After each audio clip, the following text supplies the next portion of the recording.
lafa onaa keessa ilmaan namaa baasuuf bittaa cubbuu keessa cubbuu addunyaarra qalbii jijjiradha mootummaa waaqayyoo cimaatti dhaabbadha.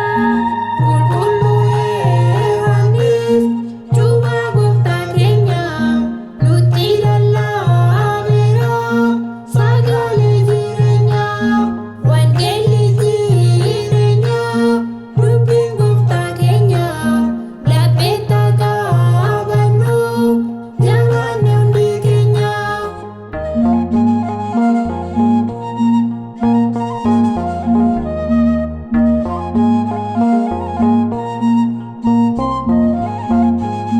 Kennaan kan kee addaa nama gammachiisa uffannaan kee addaa nama dinqisiisa kalsoominni kan kees sirraa calaqqise karaa dhugaatitti sumatu deebise.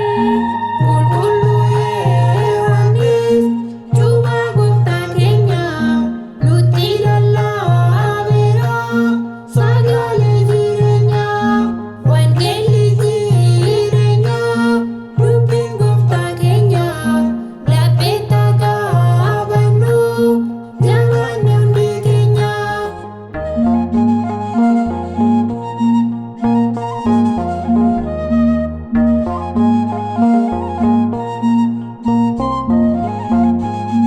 Sagalee jireenya nu barsiifatteerta qajeelummaa keetiin ati nu deebista.